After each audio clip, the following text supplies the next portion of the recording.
Good afternoon, everyone. This is James. Welcome to this week's Working Lunch. We're going to be kicking off today's session in about 1 minute's time. My guest today is going to be Mark Brown from Editors to Keys, and we're going to be talking about how you can drive additional revenue as a freelancer or a small business during these tough times for some, and get some ideas going, get some ideas flowing on things you could be doing to sort of drive additional revenue. Particularly if you're in the video production space, audio production space, social media, things like that. So we're going to be kicking off today's session in around 1 minute's time. Stay where you are.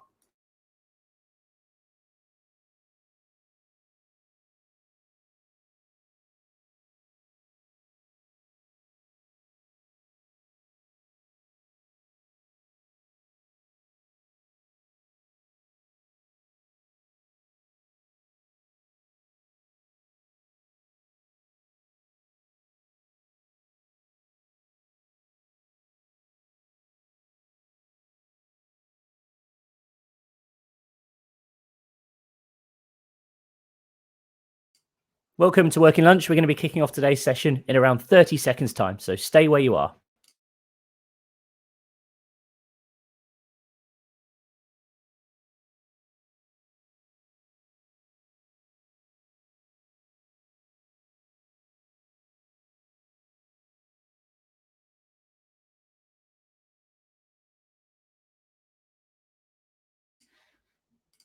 Hey everybody, James Mulvany here. Welcome to Working Lunch. Today we are going to be talking to Mark Brown.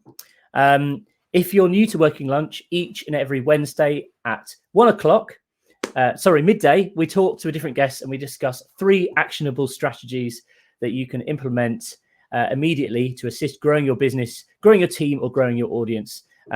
If you've got any questions throughout today's stream, please put them in the comments. We will be doing a bit of a Q&A at the end. We're going to be talking about 3 different topics today, as each week we do. And of course, if you miss any of it, it's going to be available to watch again on demand. So please feel free to share this with your networks. And without further ado, let's bring in this week's guest, Mark Brown. Hey, Mark, how's it going? Hey, James. Good to see you. I'm very good. Thank you. Welcome to Working Lunch. I think it's great to have you on board.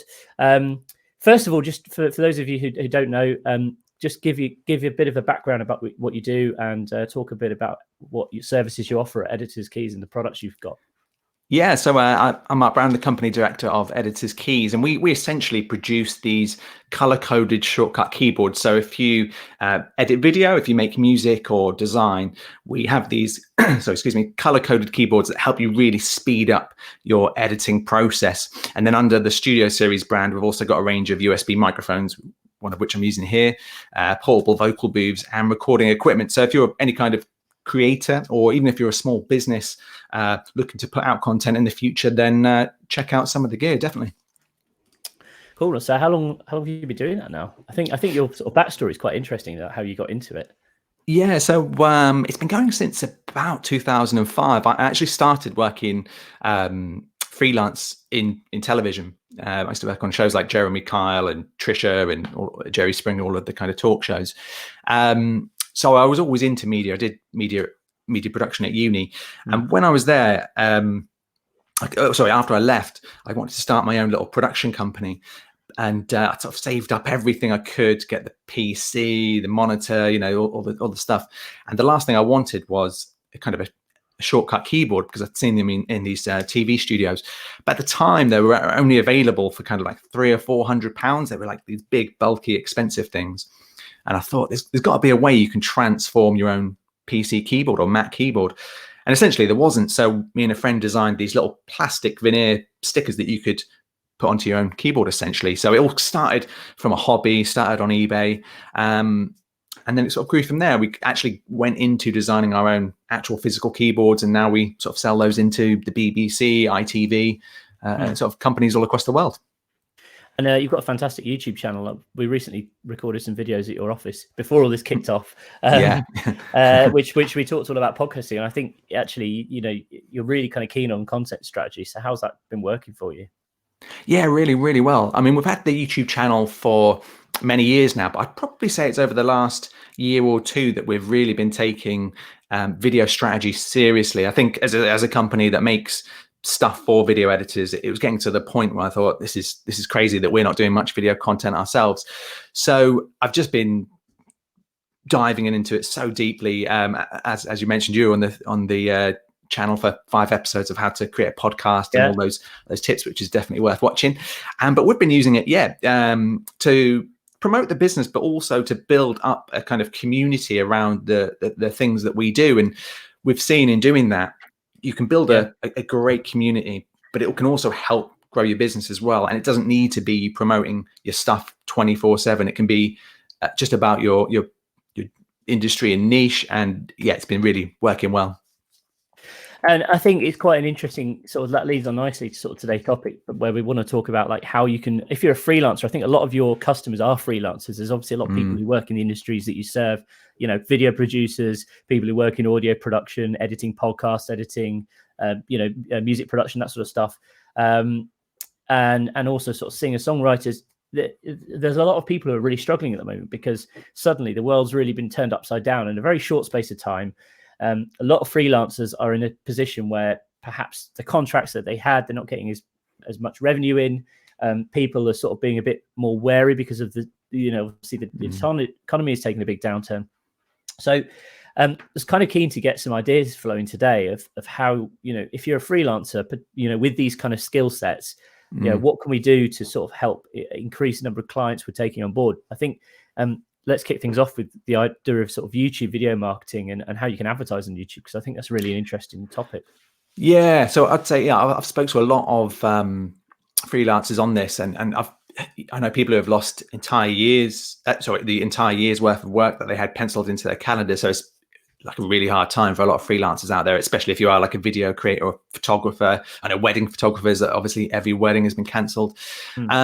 So, I mean, first of all, the tip I would give, if you are a video producer, content producer, I would recommend, if you're specifically a video, going back to speaking to all of your past clients, because you might have some past content already filmed, bits of B-roll.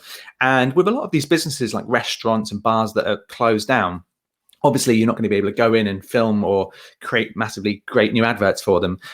But a lot of them are looking still to stay relevant in their customers' mind. So you might have some old content that you could go back to and say, look, I know you're going to be hit pretty hard at the moment, but do you want me to create some maybe like 15-second, 30-second Instagram bits, Facebook bits, just to keep you kind of relevant as we're going through this period? And I've seen a lot of people do that, and that's helped them. Just not, it's not going to be big money, but it's going to be work that's going to help you ticking over in this period.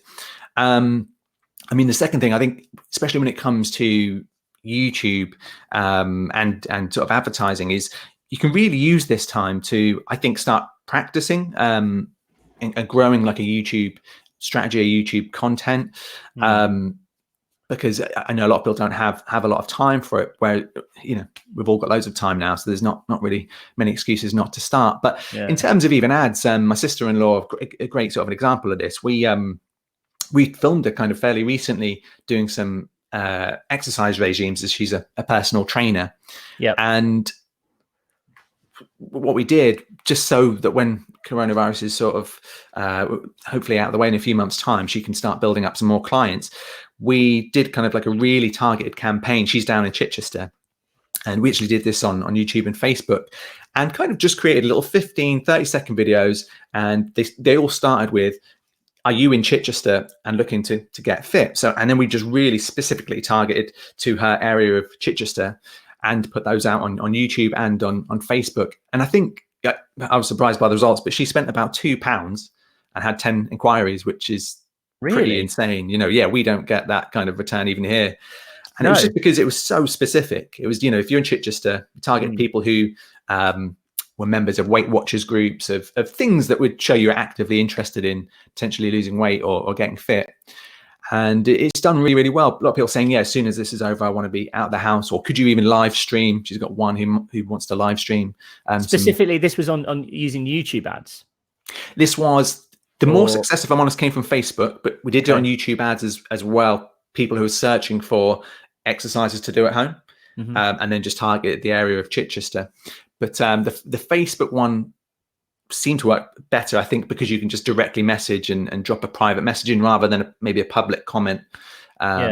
So yeah, it worked really, really well. So I think, I know that's a bit slightly different industry, but even if you're a freelancer, you could use this time now and say, are you X in your area? Mm. We could help, or I think as well, like, look at I think you kind of make a good point there.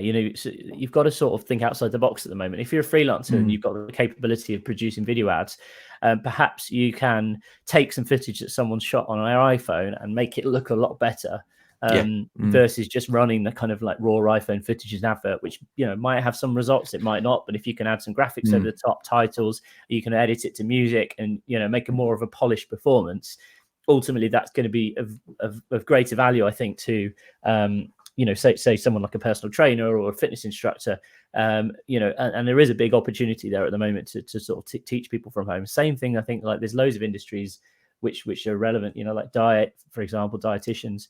I don't know about you, I've been cooking way more than I ever normally cook. I normally eat out like 2-3 times a week, so it's kind of like there's this sort of, there's only so many recipes in my head, so I'm like, right, okay, what can I do? How can I be creative? But I think there are going to be people looking for certain types of information, and as a freelancer, you can benefit from it. 100%. So yeah, and I was going to say, if you are a video producer, I know I kind of went off on a bit of a tangent there to fitness, but another sort of tip I'd give is, if you are a video producer, music producer, or photographer, you've probably got a lot of old content sitting on hard drives that you've never used. Maybe it's like B-roll of cities that you live in. Now is a good time to upload to stock footage websites, upload any good 10-second shots, 15-second shots, photographs you've got, maybe music you've produced that no longer have any use for, and upload them to stock footage websites. Because at the moment, obviously we're all on lockdown, there's other freelancers who want video content producing, and they can't get out to maybe film that shot of the Peak District or Manchester city centre. If you've got that footage, people are now indoors in lockdown editing videos, but need that single shot of a cyclist or car, whatever it might be. So a great idea is look back through all of your past hard drives, use the metadata, update all of that, and upload it to stock footage sites. And that's another great way that I've seen some freelancers just getting an extra bit of money, whilst on lockdown. Not thousands, but just a few pounds here and there to help pay the bills. That's really interesting. I think you can do the same with audio production as well. If you've got the capability of creating music from scratch, there's a big demand at the moment, more so than ever, for royalty-free music. And it's quite interesting seeing how that ecosystem's changed, because I remember when we used to buy music for videos a few years ago, the quality wasn't great, whereas nowadays it's kind of on par with a commercial level sort of pop music or rock or classical, whatever. It just sounds so great. So if you've got a real talent for that, there's certainly an opportunity there as well. Yeah, definitely. And you can see, you can see just the growth, I think, of YouTube content creators and podcasts as well. All of those things need music. I think music and audio is often, especially in the video world, forgotten sometimes. But everyone needs it. Everyone needs that audio. So yeah, if you're a music producer now, I think now is the time to be making jingles, intros, sound effects, tracks. Get that uploaded. I'm curious, because I was watching a video you did recently on YouTube video marketing and how you can kind of target really specific keywords. I thought that was really interesting. It's something I wasn't actually aware of myself. And I remember when I was at your office, you kind of mentioned that to me.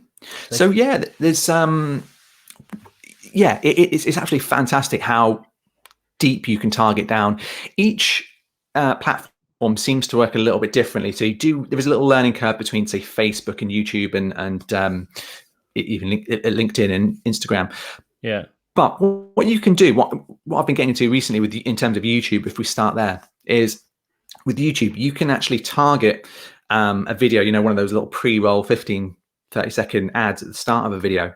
You can target people. So if someone has searched for, I don't know, say, for example, people that stuck at home, they want a lawnmower. If someone searched on Google, lawnmowers for sale, and you're a lawnmower salesperson, you can create like a little video ad that pops up in that first 15, 30 seconds. and that will display at the front of any video for that search. And it doesn't have to be a video about lawnmowers or that kind of niche or topic. And the best part about that kind of ad that I've found is that YouTube only charges you once you get to or past 15 seconds. So if someone sees your brand, sees your products that you have to offer or the service, you're not getting charged if they skip that ad, but really it's gone into that customer's mind. If they get past that, then they charge you. But at that point, they're probably quite interested in what you sell. So that's one that I'm really playing around with on YouTube. And then in terms of... So what's the secret then to getting someone's attention in those first 30 seconds? You know, because ultimately, you know, everyone's seen those ads where you're waiting like countdown to get to zero so you can skip it. But what's the secret to actually kind of, because, you know, you've only got so many seconds to get someone's attention. What's the trick to doing that, I think? So I think where a lot of people go wrong, they try and create content like they're creating a national television advert. So, you know, they're trying to create one video that they think hopefully appeals to a bit of everyone. And I think that's where people go wrong. They're targeting way too broad. When you have the ability on Facebook and YouTube to get exact search terms, that's when I think you should be real niche, and you can target locations as well. So again, you know, like what we did with Gemma's fitness stuff, or even in the garden center example, I wouldn't just do let's say you're talking about the lawnmower again, I wouldn't do a lawnmower advert like it just goes nationwide. I would say, I would open up with, hey, are you looking for a lawnmower in the Salford area? Well, we've got them still for delivery here today, because you're targeting someone who searched for lawnmowers for delivery, and you're only targeting that ad to a location in Salford or Manchester. So you know that person who's watching can only be in Salford, has had to have searched for a lawnmower. And then when they see you say, hey, have you, we've got lawnmowers for delivery in the Salford area, it's like, whoa, this is freaky, you know. But yeah, I see what you mean. So you're kind of like the person watching the advert is going to respond differently, because you're actually so local, because actually what you're used to seeing is messaging which is just kind of fairly generic, especially if you're watching TV. You're seeing adverts that just are targeting everyone and everyone, you know, anyone and everyone. And I guess if you're perhaps maybe a nationwide distributor of a product, you could actually record variations of the same advert to talk to people in different local areas as well. Yeah, 100%. I definitely recommend that. We try and do it on some of our ads as well. So even though you have some companies like ours that aren't really region specific, and I guess the same would be for you as well, you can still start with what it is that they do or use. So for example, for Editors Keys, showing you a little secret behind the scenes of what we do is we say, are you a Premiere user? Are you an Audition user? Are you a Photoshop user? And then kick off the advert, because instant it's like, whoa, I am, hang on, what's this? You know, it keeps them going for the next 3 seconds, and then within the next 3, what else can you tag that is targeted to them? So I definitely think about how you can narrow down that intro to be very, very specific to them. So it could be location, it could be the business they run, like, are you a dentist and do you want to do a podcast? That kind of thing. It just really, really helps the effectiveness of that advert really to a different level, you know. I think you know, also there's kind of a lot of opportunity to be really creative with this. It's interesting when you say, you know, you target sort of for your business, you target people who are using different bits of software, especially if you're a video editor. You know, you're going to almost have this kind of weird like emotional attachment, I guess, like, because, you know, some people in video editing, they will just sit on one piece of software all day, every day. And that's going to be like the majority of their life almost. So you're almost kind of, you know, like, and some people have funny, like weird love-hate relationships with bits of software, like, you know what I mean? Yeah, it's kind of, so I think, you know, there's definitely creativity there. One of the interesting, because we're obviously going out on radio.co, and I can see a few comments coming in here from people who have got radio stations. So I thought I'd be interested to touch on this. One of the pieces of advice that we give to people is, rather than just promoting your station, think about who your audience actually are. So, you know, if you've got a station playing classic rock, for example, and you're looking to create content for that audience, rather than just saying, you know, we play the best classic rock, think about what sort of artists that they really will resonate with, and say, for example, are you a Led Zeppelin fan or whatever it might be. We've got a specialist show, or if you kind of click onto our blog, we've got the top 10 Led Zeppelin songs of all time, whatever it might be. So it's about kind of being specific and kind of thinking about sort of a bit deeper as to who your customer actually is, versus just sort of going out there with a kind of a broad sort of message, which doesn't always appeal to everyone. Yeah, definitely. I heard a good kind of like an analogy of that, and it's to almost like think like a doctor in terms of, if you go into your doctor's surgery and he opens the door, he doesn't just say, here you go, here's these pills, this will cure your problem, because he hasn't listened to you yet. What you should really be doing is trying to get to the root problem. So what are your pain points? Where's the pain? And then when you listen to your patient, you can kind of work out what it is they actually need. And I think sort of a lot of businesses need to start doing that instead of just promoting themselves like 100% of the time. They need to, like that example there, sort of Led Zeppelin, what are they into? What are their interests? When do they listen to shows? What times do they work? And then from that, you can sort of join the dots and say, right, well, they can only listen 5 to 6. They only like Led Zeppelin. They, listen to it through this type of speaker system. Could even be Alexa or something else that you could also tie some targeting to. And you can then really build up this customer profile. So you're just speaking directly to that person. And I think that always helps if you can give off, it's not even an impression, but give off the feeling that you're speaking directly to that person or people like that person. Definitely helps. I think another point you actually made there is on time as well, and time zones. So one of the great things about all these advertising platforms is you can tie it to, you can only run adverts between, say, if your listeners, if you're a radio station or if you're a podcast, if people are listening at a specific time of the day, there are going to be more people who want to listen at that time of day as well. So running adverts tied to a specific time period, say between 5 p.m. and 9 p.m. at night, versus spending your money on, when people are at work and they're not as likely to tune in. Yes, you might still get some clicks, but ultimately those clicks you're going to be paying for, and they're not necessarily going to be taking action. So that's another thing to consider as well. And look at also where your customers are. Make sure that your adverts are switched off when they're not, in the time zone. If they're not awake, they're running overnight. You don't want to be spending money, on an audience in a different country in a different time zone. I think you've hit the nail on the head there.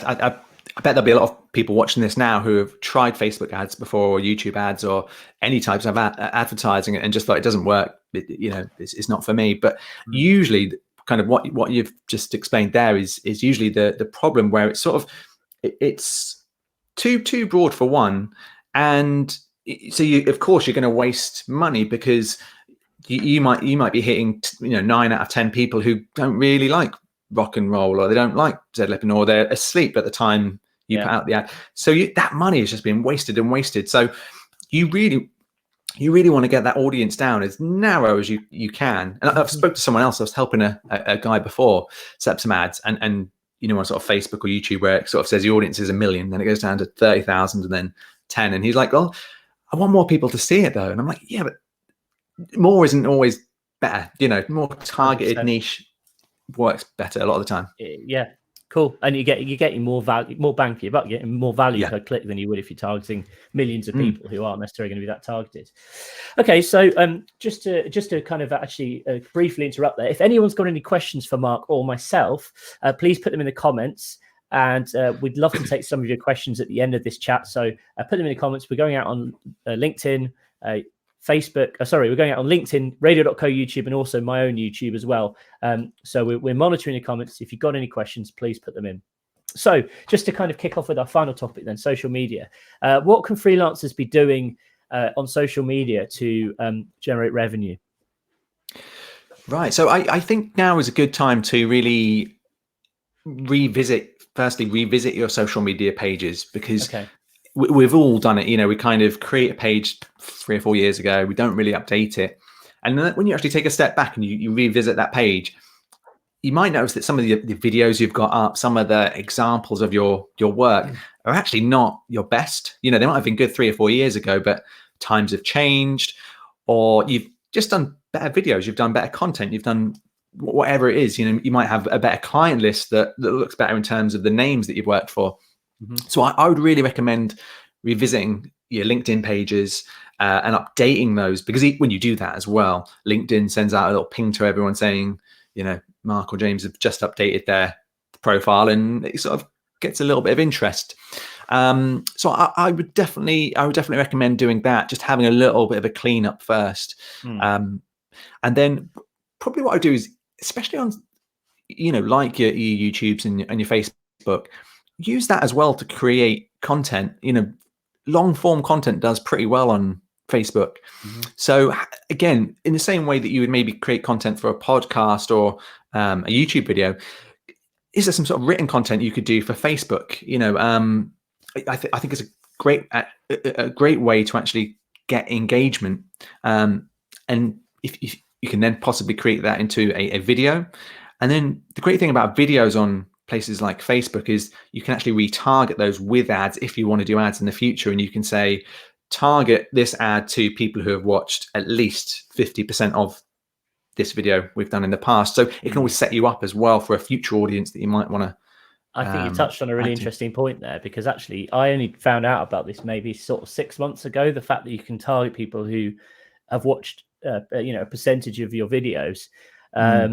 And one of the benefits of that as well is, those people are engaged, obviously, they're actually paying attention to your content, your brand. So there's an opportunity there to, perhaps they're kind of sat on the fence. If you've got a product or service that you're selling, maybe they're not a customer yet, but they were engaging with your content. So that if you're targeting people who have watched content, getting them to sort of just make that move to then become a customer, or even just book a chat with you or something, is going to be easier to do than someone who's just coming in cold. Yeah, definitely. And I think you can really use this as a good ad strategy, in the same way that you shouldn't be too salesy on a podcast or YouTube video. If you're creating good content, it could be an accountancy firm who are offering sort of advice during this period. If you're creating videos on that, that's going to be shared quite a lot. If it's advice that can save you money or your business money, you could put that out. That might be shared a lot of times. And you do a second video about the same subject. And then what you can actually do for an ad is, you can retarget people who have watched 25% of video 1, 30% of video 2, and then hit them with, if you're looking for a new accountant, check us out. And that works really well because people have built up that trust with you. They've seen your videos, and it's going to work much better than you just doing one straight video to camera saying, choose me as your accountant. So people are going to have never seen you before. It's not going to work particularly well. Cool. Okay. So just to summarize then, so basically use the time we've got at the moment to update your social media channels. I think we're all guilty of that. Certainly we are. I know, you're dead right. And it's something you don't think about. You set up a page, you set up your profile, and then you don't touch it for quite often years. Yeah, definitely. It's totally true. And also as well, I think just using the time to kind of be creative and start really thinking about maybe adjusting your strategy, because it kind of gives you a chance to actually take a step back, and perhaps you've got a sort of social media strategy that you've just been churning out the same kind of content for the last couple of years. Like, what could you do differently? How have things changed? And ultimately as well, like you said, I think for freelancers, companies working with perhaps different clients, like updating your portfolio as well, and looking at actually, what can you talk about that's been really interesting that you've been doing over the last year. And I think the main benefit of that as well is, if you use this time to do that, then when things do start to go back to normal, you kind of have given yourself a little bit of a head start, particularly as a small business or a freelancer, rather than just kind of, I think it's about being proactive, isn't it, ultimately? 100%. Yeah, 100%. And I think now is the time to do it. It's I think I said to you previously, even little things like I'm trying to use the hour that I would normally drive to work to do exercise. Same for your business. I think now is the time to use that new time you have being locked down positively. Use those extra few minutes you have not walking to the office to maybe do something else. I mean, actually, I signed up to matchmaker.fm, and cool. As we've said on some of the videos we did, we haven't started a podcast yet. I'd never been a guest on a podcast. So I went onto there. I've emailed sort of 5 or 6 people, got a reply from 3. I've already been on 1 podcast. Really? Great. Invited for another 2. So stuff like that I didn't have the time for or wasn't ready to do I've What now sort of done. podcasts were they that you, out of interest? So the one that I've recorded already is the Boss It podcast. What's it? Oh, okay. And then there's 2 more, that G&T. I forgot the end of the podcast. They kill me. Are they kind of like business related, or are they geared towards video? Or yeah, one is related towards video, and the rest is kind of business related. Yeah, nice. one does software based business podcasts. We've had some people getting really good reactions. It's good to have some live feedback, actually. But yeah, it's cool. One of the things I was going to mention was, if anyone wants to sign up to Matchmaker, and if you've got an interest in getting booked onto other podcasts, now's a great time to do it. And I think as well, recording podcasts at the moment is a good time. You don't have to be there face to face. You could do it remotely, just like we're doing at the moment. So if you want to check it out, matchmaker.fm, totally free to join. You can connect using your LinkedIn or your Facebook account. Okay, so time for some questions. If anyone's got any questions, please put them in the comments, but we've already got a bunch to go through here, so we'll kick off with a few. So firstly, hi James and Mark, how do we target small size companies, say 11 to 50 employees?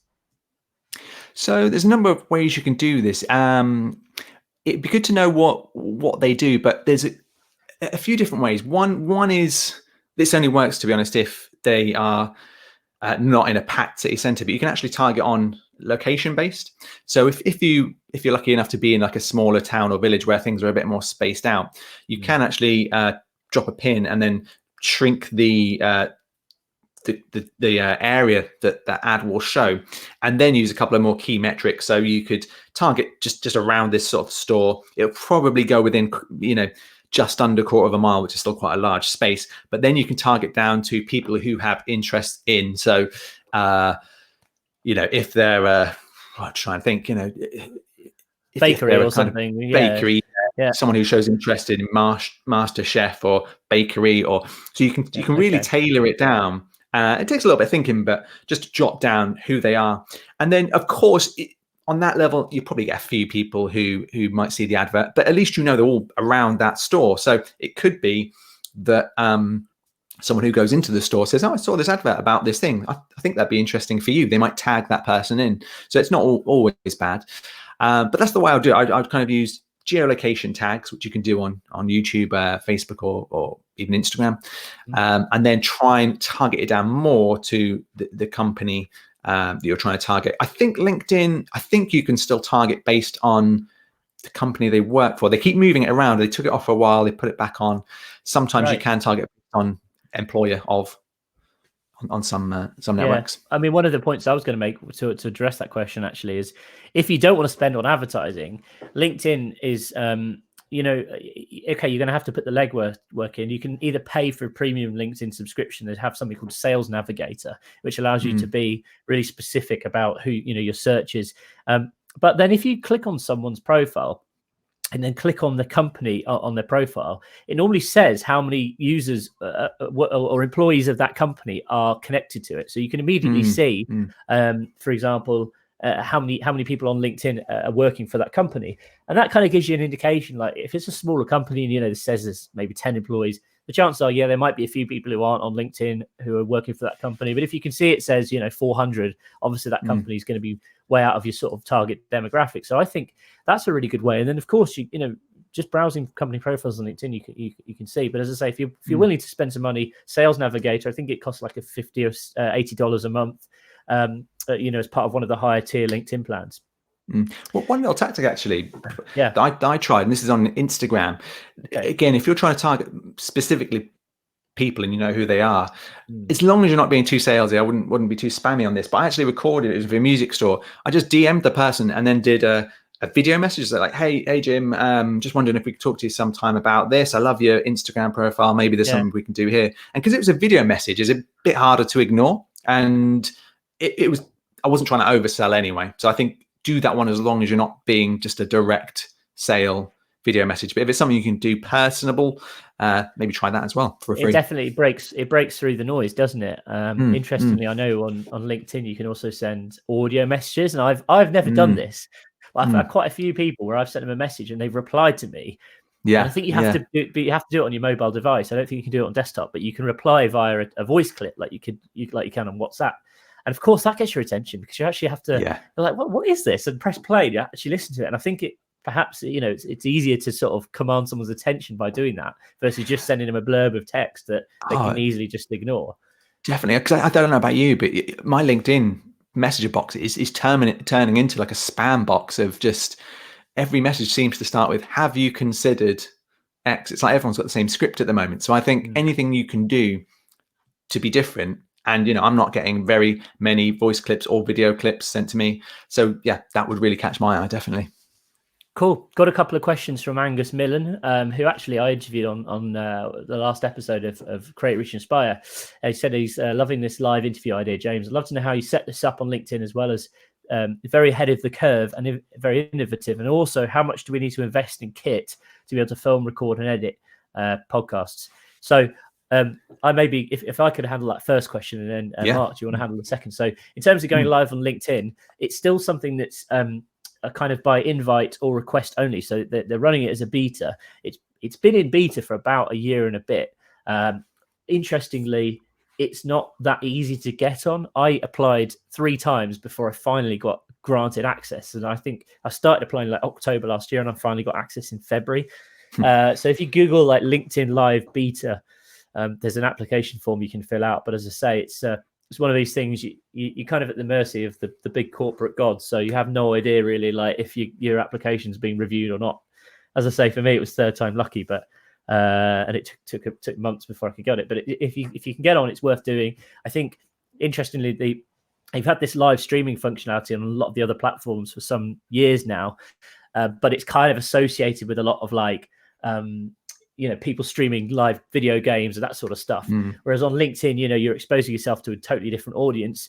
And so, but as a result, I think they're quite keen to make sure that they've got people who are producing good sort of businessy content versus just using it to have a laugh with their mates or whatever.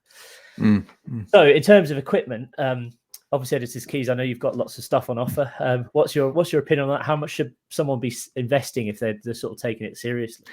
Yeah, I think really start with the basics. I mean, of course, we're on lockdown, so I'm just in the spare room at home. But I think the main thing you need, really, especially if it's a podcast or a video call like we're doing now, is a good microphone. So we do 2. This is the SL600. It's sort of a black and orange number.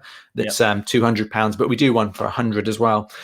But of course, you can get them from anywhere. And they just really help clean up your audio. There's nothing worse than having just, even using AirPods aren't great, or even worse, the microphone built into the MacBook Pro is terrible on mine. And it's just, I think if you're a listener, I think we've spoken about this before as well, James, you mentioned there's real listener fatigue. And if you have horrible, scratchy audio, people are going to switch off. So I recommend the microphone's the main number one thing you get. And if you can get lights for video, cheap lights on Amazon, £30-40, spot on. Yeah, I think actually just interesting lighting. If you are recording video on a webcam or your iPhone, just having lighting will turn from kind of being okay to being much better. If you want to take things up a notch, sort of investing in a DSLR, you can get them for around sort of £300-400 for an all right one, up to a couple of grand for a sort of higher end one. But again, DSLR records onto an SD card. This stuff makes it so much easier. Like 10 years ago, to record decent video, I remember the first video camera I bought was like a big Sony thing, like with one of those tapes in, and then you had to capture it through FireWire, and it was like it just took ages to do anything. It was all in real time, wasn't it? You sort of had to play it and then record at the same time. I think we spent about £2,000 on that camera, or £2 or £3,000 or something. It was like a big investment at the time, and then of course, like it was antiquated like 2 years later. But the incredible thing is now, that the iPhone camera is so good. I mean, I'm using the MacBook Pro at the moment, and this is terrible compared to the iPhone camera. So you can get some really good results, even from a fairly modern smartphone. I'd obviously recommend a DSLR, but if you're just dipping your toe in the water and you want to play around first, iPhones are fantastic just to start with and get your feelers out there for it. Cool. Okay. Next question from Seba. He asks, hey guys, loving these discussions. I'm a digital marketing consultant. Apart from online courses, coaching, etc., are there any cool remote-based monetization models you've seen people doing or launching? In terms of don't know if I understood the question there. As something he could do to promote. Yeah, I guess it's if you're a digital marketing consultant, I guess it's basically like how can you turn your skills into revenue? So obviously the obvious one is creating online courses or selling coaching.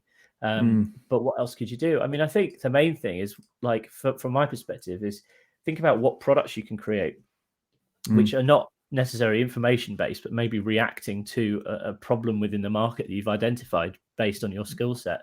So think about software maybe. Yeah, and also I think definitely consider as well while you've got this time, because on lockdown, you are going to have limited resources, I guess. Is think about brand building as well. You can do things that don't necessarily get you money in straight away, but something I've learned over the last few years is actually building the brand is so much more important than you sometimes think early on. And once you start building that brand and you get the snowball, then things just start happening for you. I know since we did the YouTube channel, since we've done other things here and there, we've obviously done all of those for free. They've cost us money, but they've brought in sales. They've, longer term, they've brought in recommendations. People have emailed 4-page jobs. So some things aren't as obvious, but they pay off. I think it's building goodwill in your marketplace. I've always been big on this. It's like if people recognize you, they might not sign up as a customer straight away.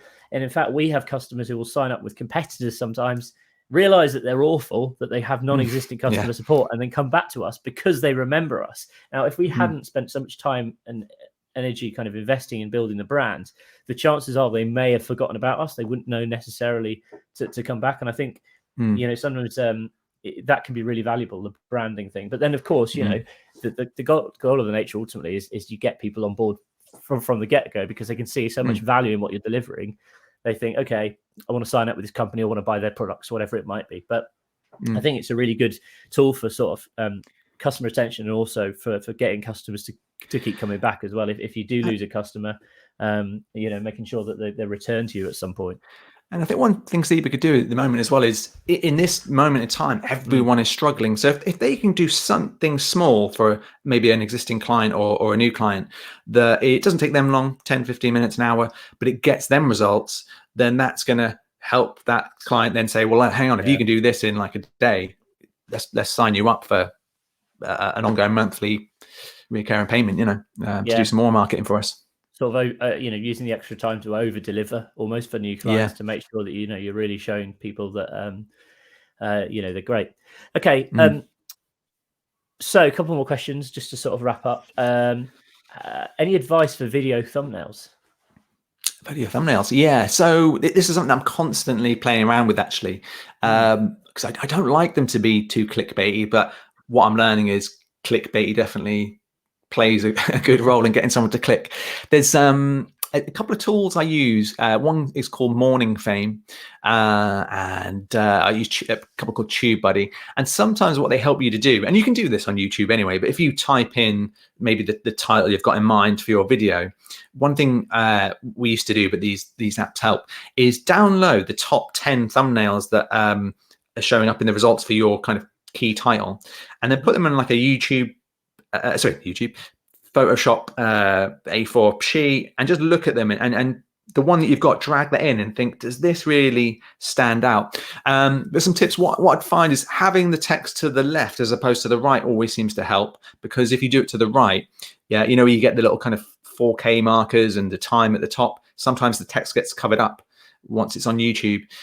So moving text to the left, big bold text, clean text. I think it's difficult because you see other YouTubers like Mr. Beast and stuff who have these crazy big colors and hundreds of different fonts, and that works well for him. So I think is experimenting, really. There is actually a new analytic within YouTube if you've got YouTube Studio, and it does show you a click-through rate of a thumbnail. So and that is based on of that top page, what percent you get. I think anything over about 3% is marked is pretty good. We've been getting kind of like 5 to 8%, but you can sometimes see ones that do really well flag up in there. Again, it's interesting because when I first started uploading YouTube videos, this wasn't even a thing. It's probably the last 5 years that people have really started thinking, okay, thumbnails are actually really important. It used to be the case you'd upload a YouTube video and you just rely on whatever thumbnail it automatically picked, and that was fine, you know, or you might just use the sort of intro slide or whatever. Interesting. One of the things that I noticed you did when we did our sort of video series at the beginning of February, you actually came to the office to get, you know, after we filmed at your office, you then said, look, is it okay if we come and take some separate photos just to use for the thumbnails? Now that's again something I've never done before. Like, so is that something you'd recommend, perhaps, like, you know, making a conscious effort to sort of stage some photos, you know, just for the sake of the thumbnail? Yeah, I think so, because I don't know if I've just got one of those faces, but whenever I take a screenshot from the video, I'm always like halfway through a chat and I can never grab it. Same. So it definitely helps, I think, to have a clean, clear photo, but also like the ones we did, we're kind of pointing at a message, or we've got the mics in shot. So I think sometimes you can help engineer the messages of what is going to be conveyed in the video. So if you're, you know, if you're, let's go fitness again, and you can have some fitness equipment in there and you're kind of leaning on it without any words, the person can guess that this is probably a fitness video. So I think it definitely helps if you can kind of sum up in some way what your video content is going to be about. If you took that title off, would someone still be able to work out within reason what this is about? I think you're probably onto a winner there. Interesting. Okay. How can audio producers find freelance work at the moment? I can't get to my studio, but I have bare bones equipment at home. I think, again, like, look at sort of producing sort of custom tracks for sort of video use, and also as well, just like just be proactive at your outreach, I think. Yeah, definitely. Yeah. And I think, what we said about before, if you've got any old stuff on hard drives, get them on stock footage sites, even start sharing them out on some of the sort of music-based social networking sites, just to get your name out there a bit. You could even upload it to YouTube and just, there are sites, I can't think the name off the top of my head, there are a couple of sites where it creates animations based on music, and you could kind of put out some songs. It's difficult if you haven't got much equipment on you, but maybe use the time to learn some new skills as well. If you're early on in the career, it's difficult if you're an audio producer and you haven't got the gear with you. But yeah, I would try and kind of do a bit more outreach maybe, and developing the business side of things. Cool. All right, Mark, thanks very much for your time today. It's been a pleasure having you on. You're welcome. I think it's been really interesting discussion. And if anyone wants to find out more about you guys, how can they find out more? So the website is editorskeys.com. We're also on pretty much all socials, on Twitter, Instagram, using @editorskeys. And then the YouTube channel, if you want to see mine and James's video series about podcasting, that's youtube.com/editorskeys. Cool. Well, thanks very much. It's been great to have you on board. Just before we finish up, we mentioned Matchmaker earlier. If you've not already signed up to Matchmaker, it's a great way to get booked on podcasts. If you have your own podcast, you can also create a profile for that as well. So go and check it out. Perfect thing to do at the moment. As we mentioned, go and get booked on some podcasts. It's a really good tool to develop your personal brand.